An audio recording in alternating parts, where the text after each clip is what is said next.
Buenas noches a todos, bienvenidos a nuestras sesiones habituales en la Logia Blavatsky. Continuamos con el estudio del libro La vida de Cristo desde el nacimiento hasta la ascensión. Hoy corresponde la sesión número 26. Continuamos en el capítulo 5, la llegada de los magos. Gracias a todos. Adelante, querido Enrique. Muchas gracias. Como siempre, les doy una fraternal bienvenida. Vamos a continuar con el estudio de este interesante libro acerca de la vida de Jesús y sobre todo el significado de los textos que están en los evangelios. Particularmente el Evangelio de Mateo, aunque se tocan algunos otros, pero se tomó como base el Evangelio de Mateo. Bien, entonces empezamos con el texto. Utilizando términos de electricidad, puede decirse que la gran estación generadora está constituida físicamente por el Sol y los planetas, y superfísicamente por sus contrapartes espirituales. Al recién nacido se le pone en circuito y diferentes tipos de energías cósmica de diferentes longitudes de onda entran a circular a través de toda la naturaleza y en el hombre, procedentes de todas de la energía única. Esta analogía nos indica que a manera de una estación generadora que está constituida, dice, físicamente por el Sol y los planetas, y aquí es lo importante, ¿no? O lo que hay que destacar. Y superfísicamente por sus contrapartes espirituales, recordando que como el hombre, el Sol también tiene una contraparte, es decir, algo que está escondido, que está oculto, y que como nosotros tenemos, por ejemplo, el cuerpo físico, y también tenemos la parte espiritual, tenemos el espíritu en nosotros, también el Sol y los planetas tienen su parte espiritual. Y no lo podemos ver porque no tenemos desarrollados nuestros sentidos. Así como no podemos ver, hay algunas personas, digamos un mínimo porcentaje de seres humanos, que pueden ver las auras humanas y las auras de los animales, de las piedras y todo lo demás. Esa es la contraparte superfísica que no podemos ver por lo limitado de nuestros sentidos. Entonces, a eso se refiere. Y luego dice que al recién nacido, es decir, el recién nacido aquí se refiere no al bebé, sino a aquel que ha nacido a la vida espiritual recientemente, es decir, que ya ha recibido, digamos, el bautizo en el aspecto espiritual y es un recién nacido, es un recién iniciado en este caso. Y en este caso también se pone a este recién nacido, a este recién iniciado, se le pone en circuito, es decir, se pone a circular dentro de la misma cadena de energía que se está manifestando. Luego dice, y diferentes tipos de energía cósmica de diferentes longitudes de onda entran a circular a través de toda la naturaleza y en el hombre también, procedentes de todas de la energía única, es decir, la energía de la procede, digamos, de la divinidad y se derrama sobre toda la naturaleza, incluyendo, por supuesto, al hombre. Cuando digo que procede de la divinidad, me refiero al logo solar. Recordemos que hasta nuestros antepasados, en las antiguas culturas milenarias y las más próximas, como la incaica o la azteca, pues ellos llamaban al, al sol el gran hacedor, ¿no? Era la fuente de la vida, en la cosmogonía de estas subrazas, que en el caso de Perú y en el caso de México, era la subraza tolteca y se manifestaba su sabiduría a través de ese conocimiento, por supuesto. Esta energía cósmica, solar, planetaria y atómica, se expresa parcialmente como un sonido insonoro y como un vasto acorde compuesto de miríadas de notas, cada una con sus sobretonos. Por eso los ángeles presentes en la Natividad entonan su canto angelical. Y como la energía es una sola, el tema de su canto es la unidad, la armonía, la paz y la buena voluntad entre los hombres. Bien, entonces, esta energía que deriva del Sol, de los planetas y, por supuesto, de los átomos que constituyen el universo, se expresa, se manifiesta parcialmente, dice, como un sonido insonoro. Es decir, que solamente aquellos que pueden percibir ese sonido, porque todo tiene un tono, todo emite sonido, todo lo que tiene movimiento, todo lo que vibra, está emitiendo un sonido.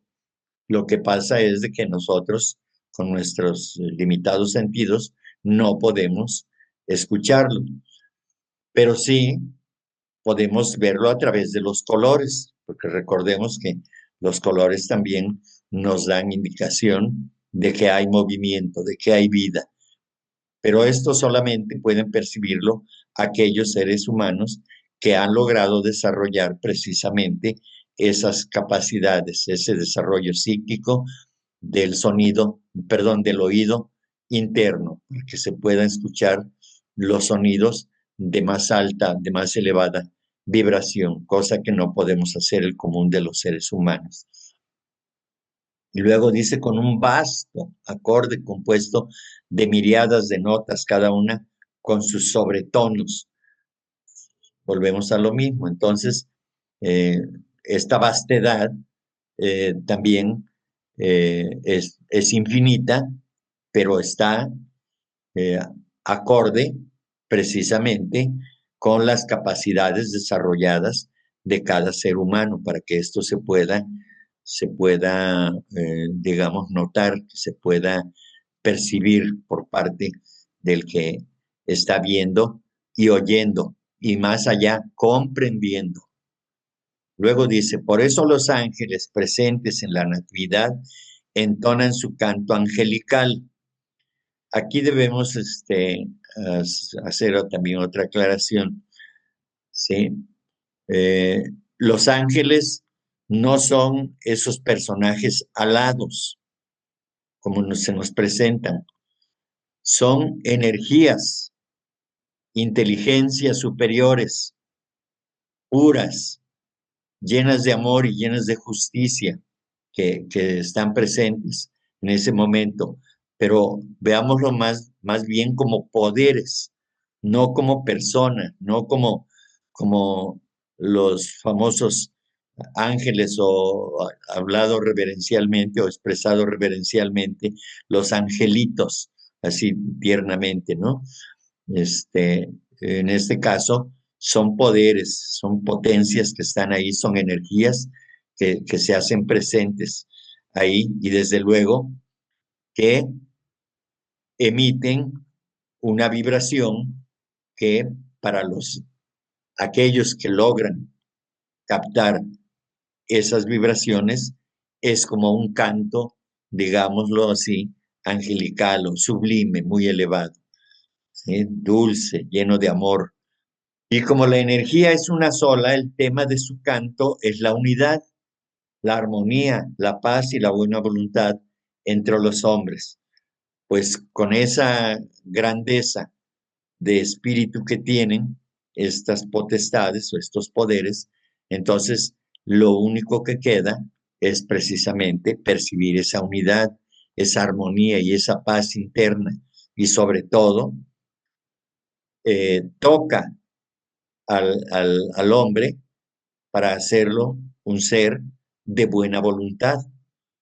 Entonces, todo esto tiene que ver, por supuesto, con la expresión de estos poderes que se manifiestan en el momento del nacimiento crístico, no del nacimiento del niño, del bebé, sino del nacimiento crístico, el nacimiento espiritual, porque ha dejado el mundo de la materia y ahora se transforma en un ser espiritual que responde precisamente a las vibraciones espirituales.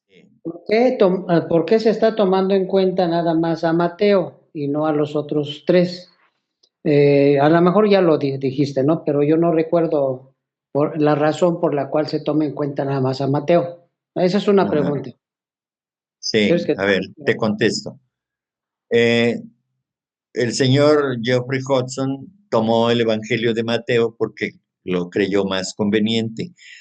Sin embargo, se dice también en Teosofía, y creo que incluso hay una serie de artículos donde la señora hablaba, es que bueno, es un artículo muy extenso acerca del carácter esotérico de los evangelios.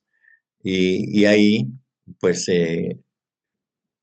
se toma fundamentalmente el de Juan. Entonces, porque se dice que Juan fue uno de los, el discípulo, vamos a decir, en el corazón del maestro, era el más elevado de los discípulos, Juan el evangelista.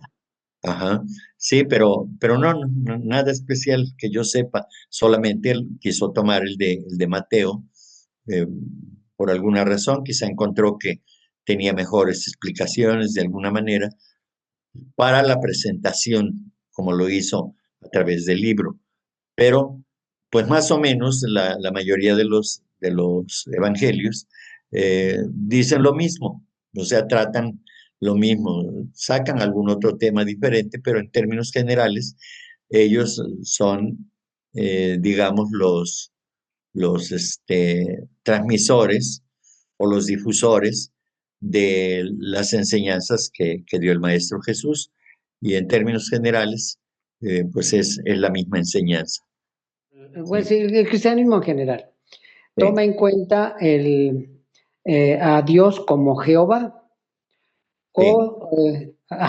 Y entonces con el tiempo me fui informado a través de la teosofía que Jehová no es un Dios, sino es un Diancho Han elevado, pero no tan elevado, que es un constructor, algo así. Entonces, mi pregunta es, ¿cómo es que no tomamos en cuenta a algo más elevado que al logo solar? O sea, me refiero a que no estamos haciendo lo mismo. Perdón, es una pregunta tal vez rara, ¿no? Pero tengo esa...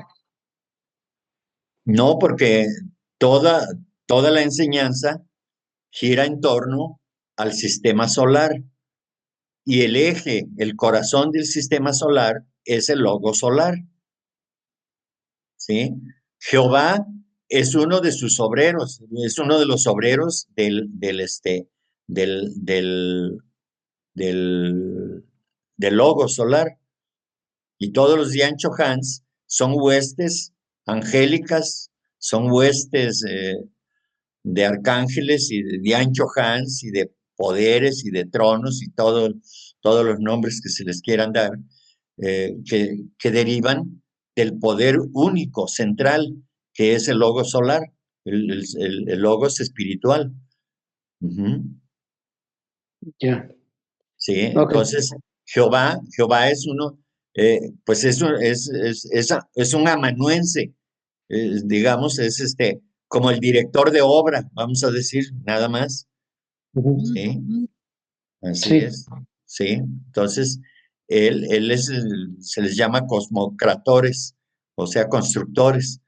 Y Blavatsky dice en la doctrina secreta que, por cierto, Jehová es uno de los de esos constructores de menor rango, ¿sí? Pero bueno, se le tomó así, pero además es que la composición del nombre, pues involucra el positivo y el negativo, el masculino y el femenino, ¿sí? Y todo eso, ¿no? Es todo un esquema que se puede hacer respecto de la palabra Jehová, y lo explica la señora Blavatsky. Ya dimos una plática, aquí mismo se expuso, pero no se tocó a fondo porque es muy extenso, porque Jehová aparece en infinidad de lugares dentro de la doctrina secreta, y en cada una Jehová pues va, digo, la señora Blavatsky va explicando cuál es su papel. Incluso dice que Jehová es equiparable al arcángel Miguel, porque Miguel es el rey de los ejércitos celestiales y también Jehová, ¿sí? Y luego Ya y Ebe representan Ya a lo masculino y Ebe, de ahí viene Eva, a lo femenino. Y es lo positivo y lo negativo en la materia y en el universo, en nuestro pequeño universo, sistema solar. ¿Mm? Ok, ahí lo iré entendiendo poco a poquito. Gracias. Bueno, muy bien. Sí, porque es muchísima información respecto del término Jehová. Porque además, recordemos que en el sistema hebreo, cada letra corresponde a un número. Y entonces cada número tiene una vibración, y todas esas combinaciones que están en los nombres tienen que ver precisamente con la misión, digamos, que tenían que realizar en el planeta. Después, avisados en sueños que no volvieran donde Herodes, se retiraron a su país por otro camino. La triada superior que constituye la naturaleza interna del hombre va influyendo cada vez más en el hombre externo a medida que éste avanza hacia su perfección. Continuamos. Los sabios hablan con Herodes. Los sabios son los magos para un propósito específico, pero no se quedan en su reino, sino que se retiran a su país por otro camino. Aquí estamos hablando de los magos, que son los que se regresan por otro camino. En lenguaje sagrado, hablar significa transferir poder espiritual de un nivel a otro. Los ángeles de la Anunciación, o sea, los avisos de la voluntad, en este caso, hablaron a hombres como los sabios hablaron a Herodes, pero ni los ángeles ni los sabios se quedan mucho tiempo, se retiran a sus misteriosas moradas. De modo similar, se dice que Dios habla a los profetas y videntes inspirados y luego entra en silencio, Dios. En esos casos se está describiendo también una comunicación mística entre los aspectos mortales e inmortales del hombre. Aquí dice, después avisados en sueños que no volvieran donde Herodes, se retiraron a su país por otro camino. Bien, entonces dice avisados en sueños. ¿Qué quiere decir esto? Que fueron avisados los magos, pero no en su cuerpo físico, sino en su cuerpo mental superior, o en su principio mental superior, o sea, el yo superior, la mente superior. Ahí fue donde recibieron la comunicación. Entonces, ellos se retiran. Recordemos que los tres magos son la triada superior, ¿sí? Atma, Buddhi y Manas, que está representado por los magos. La triada superior que constituye la naturaleza interna del hombre, lo que les decía, Atma, Buddhi y Manas, va influyendo cada vez más en el hombre externo a medida que éste avanza hacia su perfección. Es decir, que una vez de que el ser humano se va desapegando de las cosas de la materia, se va elevando y va tomando contacto con su verdadero ser interno, y por añadidura con los otros dos principios más elevados, que es Buddhi, de la que hemos estado hablando aquí, o la intuición, que es el estado crístico, y con Atma, que ya es el estado divino, ya cuando el ser humano logra identificarse realmente con lo que es un espíritu divino, es Dios mismo, en ese sentido. Entonces, a medida que el hombre se va liberando de la materia, se dice, se va espiritualizando. Esto quiere decir que se va acercando a su origen, se va acercando al reconocimiento de sí mismo como ese Dios que es, de manera consciente, no de otra forma, totalmente consciente, totalmente despierto. Su mente ya está totalmente despierta y puede comprender la grandeza de lo que significa el saberse como un Dios y empezar a vivir precisamente como ese Dios, lleno de amor, lleno de compasión, lleno de justicia, lleno de fortaleza interna que va a compartir con todos los demás. En este caso, los que alcanzan el estado crístico, a los que les llamamos, o a quien le llamamos el Cristo, alcanzó este nivel de poder espiritual para compartirlo con todos. A eso se refiere. Entonces, los sabios hablan con Herodes. Después viene una descripción de lo que es Herodes. Herodes representa las cosas materiales. Los sabios hablan con Herodes para un propósito específico, pero no se quedan en su reino, en el reino de la materia, sino que se retiran a su país por otro camino, es decir, al reino del espíritu. Y se retiran por otro camino. Otro camino es que se retiran por el camino de la sabiduría, no por el camino del egoísmo, el camino de la materia o del materialismo. En lenguaje sagrado, hablar significa transferir poder espiritual de un nivel a otro, ¿sí? Es decir, de un nivel más elevado a un nivel más bajo. Los ángeles de la Anunciación, es decir, el poder de la voluntad, los poderes de la voluntad, hablaron a hombres como los sabios hablaron a Herodes.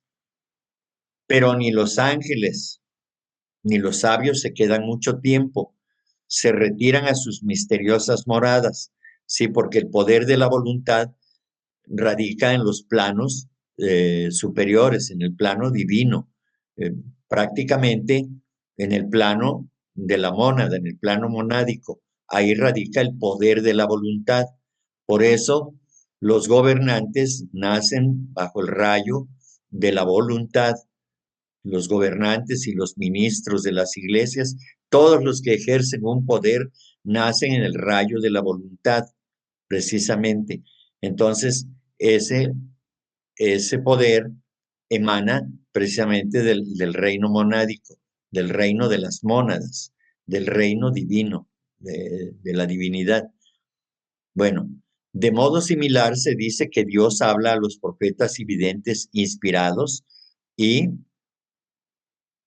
luego entra en silencio, ¿sí? Porque no puede estar hablando eternamente. Se da el mensaje para que se trabaje, igual que lo hacemos nosotros con estas sesiones que damos. Esta transmisión de conocimiento es para reflexionar y entramos en un periodo de una semana que guardamos silencio, pero cada uno seguramente dentro de sus tiempos libres, pensará en lo que se estuvo hablando en la sesión anterior o recién pasada, y de esa manera es de que se da oportunidad para que aquel que escucha la palabra o que escucha el mensaje pueda empezar a asimilarlo. Una y otra vez se repite la enseñanza hasta que algo va quedando, algo de aquello que escuchó, de aquello que recibió. En esos casos se está describiendo también una comunicación mística entre los aspectos mortales e inmortales del hombre. Si nosotros durante la semana, después de haber recibido este conocimiento, estamos pensando, como dije, en estos asuntos, entonces hay esa comunicación entre lo espiritual y lo no espiritual, porque estamos trabajando continuamente en todo este asunto. No nos quedamos así. Aún en sueños podemos seguir trabajando en esto.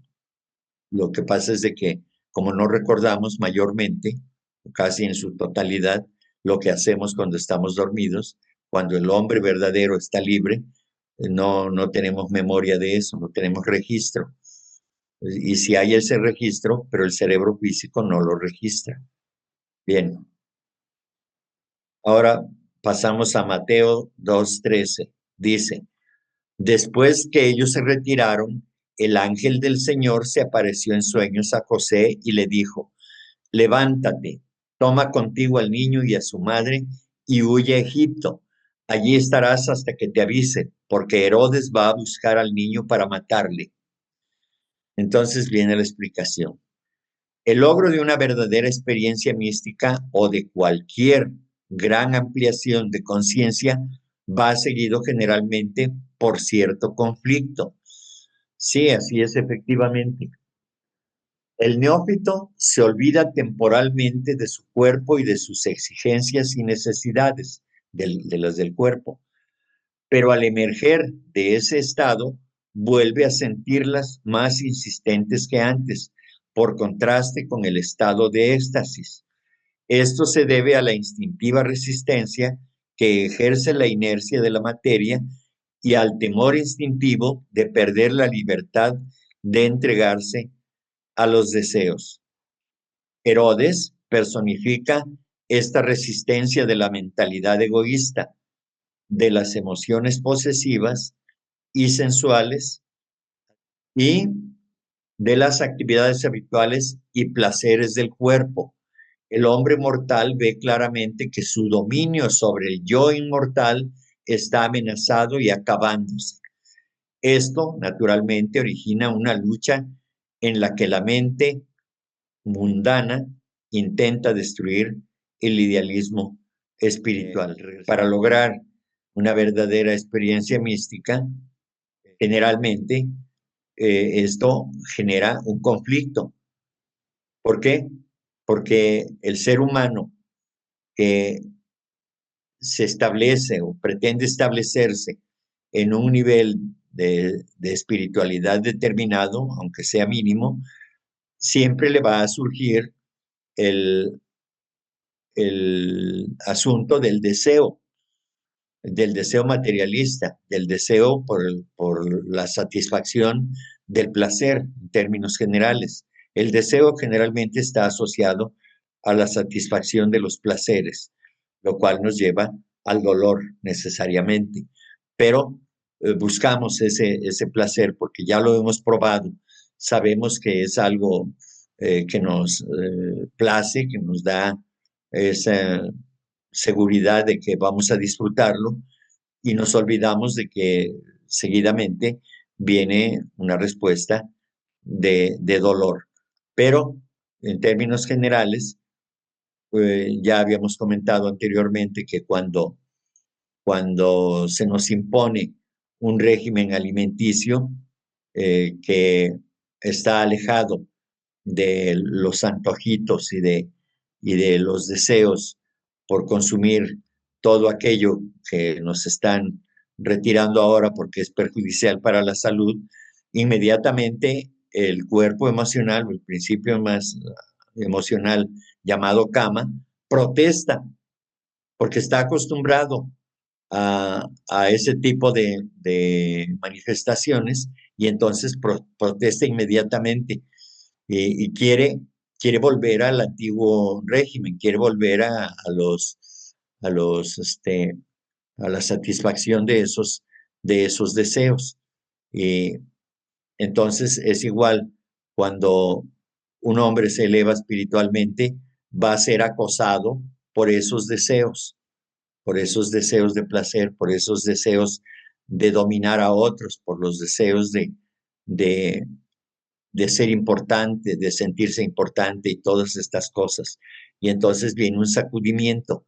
Si está debidamente preparado, en este caso el discípulo o la persona que se está elevando, entonces va a resistir los embates de la materia y no se va a rendir fácilmente. Entonces, todo ello genera un conflicto hasta que finalmente la parte superior, la parte espiritual, pues domina a la parte inferior, la parte materialista.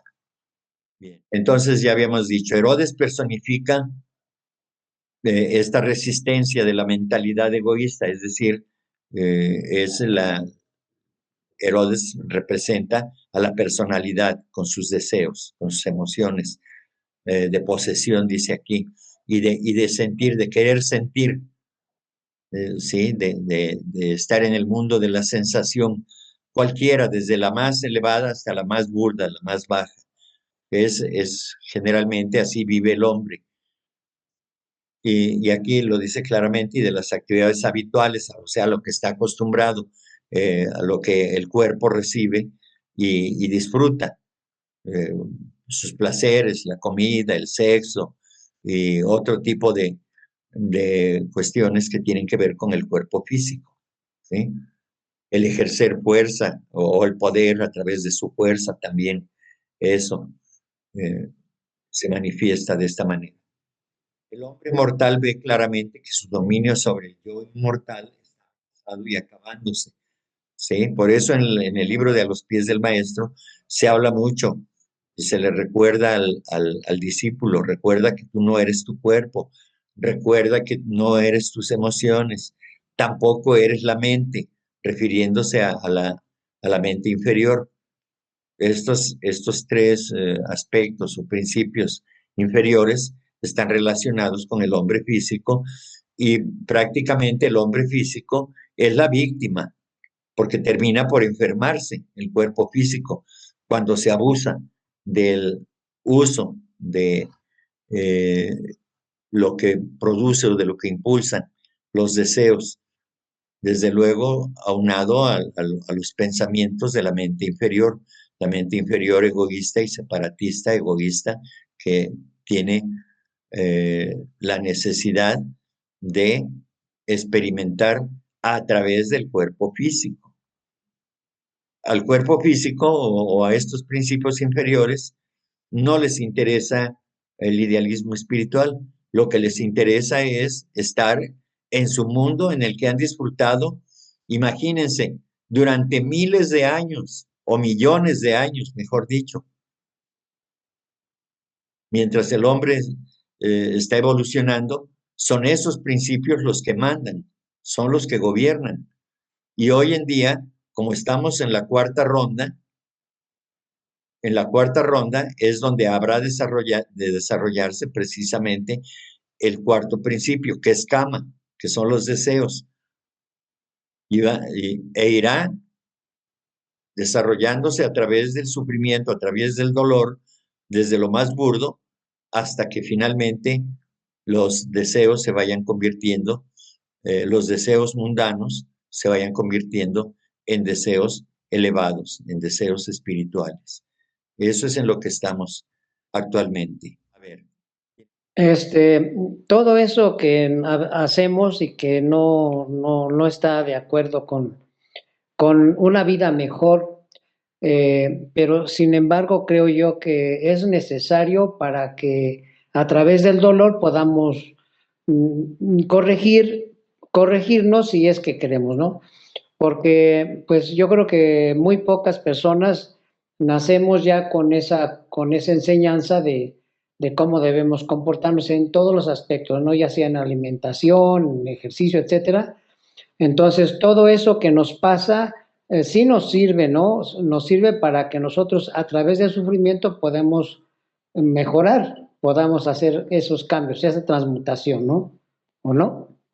Sí, sí, sí, de hecho, pues se ha dicho y creo que todos lo sabemos, ¿no? Que el dolor es el gran maestro de, de la Ujú. vida, porque pues eh, es a través del dolor que con las experiencias terribles por las que pasamos, pues nos vamos dando cuenta que vamos contracorriente, vamos contra la naturaleza y entonces eh, empezamos a entrar en la corriente. Pero como dije hace unos momentos, tenemos una historia muy larga detrás de nosotros, por supuesto. Hay mucha historia y todos los deseos y todas las tendencias que tenemos son el resultado de muchas vidas, de una cadena larga de encarnaciones y que en cada encarnación fuimos desarrollando ciertas, ciertas digamos, Mejoras. no, bueno, sí mejoras, pero también vicios, ¿sí? Entonces, Bueno, sí, sí. pues todo, es el conjunto de todo. Venimos con un paquete bien surtido aquí y entonces, pues es la lucha que tiene el yo superior contra los principios inferiores, como es Kama, el cuerpo físico y lo que es la mente inferior. Entonces, ese es el asunto que traemos entre manos hoy en día. Ok. Hay dos métodos posibles para defenderse contra esta resistencia. Uno, por el ataque frontal a los atributos indeseables. Y dos, apartando de ellos la conciencia de modo que queden ignorados y tiendan a morir de inanición. Este último método es el que se describe metafóricamente en este versículo como la huida a Egipto. Es decir, que si tenemos, aquí se recomienda, si continuamente aparece en tu mente, en tu pensamiento, una idea perniciosa, una idea que te va a perjudicar la salud, ya sea el gusto por el vino o por alguna droga o por algo en específico, cualquier práctica que sea nociva para la salud, la recomendación de los psicólogos y de los orientadores de la salud es de que trata de no pensar en ello, piensa en lo contrario, ¿sí? Entonces, la huida a Egipto representa eso, ese método precisamente, ¿sí? Voy a ignorarte, te ignoro, no existes para mí, y entonces, de esa manera, eh, estoy estoy matándole de inanición, es decir, de hambre a ese, a ese, a esa emoción o a esa serie de emociones que están ahí, a todo ese aspecto de nuestra naturaleza humana que por el momento tenemos en nosotros. A eso se refiere precisamente esta parte.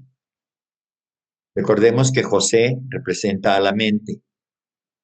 José, la mente, percibe intuitivamente el peligro y quiere evitarlo. El ángel le aconseja, es decir, su voluntad le dice, estos cambios de conciencia pueden ser provocados por ministerio angélico. Como ministerio entenderemos servicio, como un servicio de la voluntad en este caso, porque hemos dicho que el ángel de la anunciación representa a la voluntad. Entonces, estos cambios de conciencia pueden ser provocados por un servicio de la voluntad hacia la mente, que le dice que hay que hacer, porque hay peligro. Entonces, a través del poder de la voluntad, la mente se va a retirar precisamente de donde está el peligro inminente. En Mateo 2:14 dice, Él se levantó, o sea, con el poder de la voluntad, tomó de noche al niño y a su madre y se retiró a Egipto. Es decir, no cayó en la tentación porque era un peligro de que la mente que representa a José regresara a los pensamientos de la materia, los pensamientos egoístas.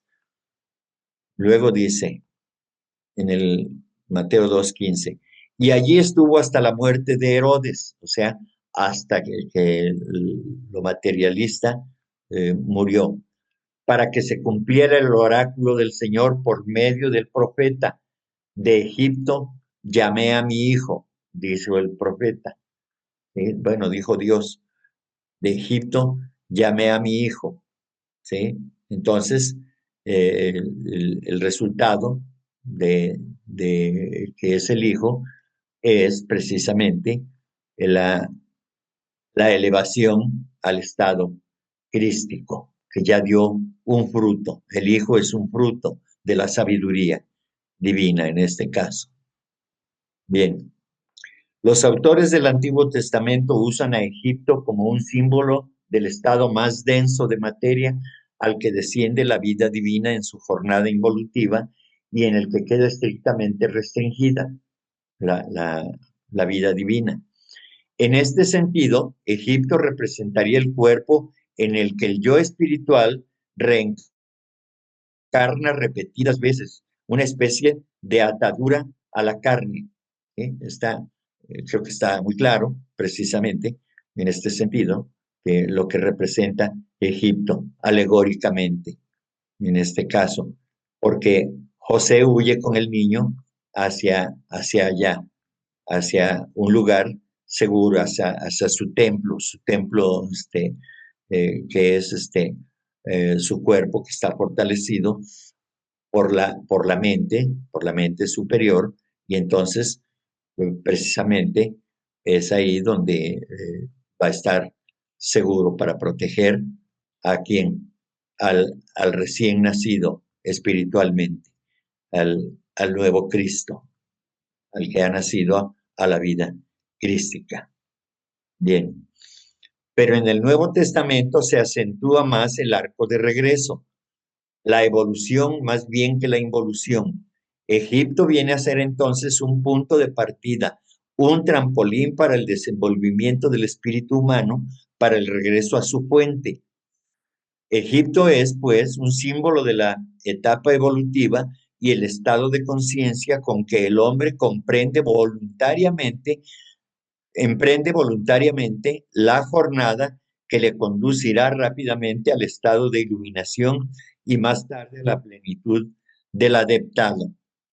¿Sí? Entonces, vemos aquí cómo precisamente se simboliza lo que decía Salomón hace unos momentos, precisamente, que es este asiento donde se encuentra ahora ese ser que va a tomar como plataforma a la materia para elevarse, porque ya rindió frutos, porque la materia ahora se puso a su servicio, al servicio de la divinidad, al servicio del espíritu.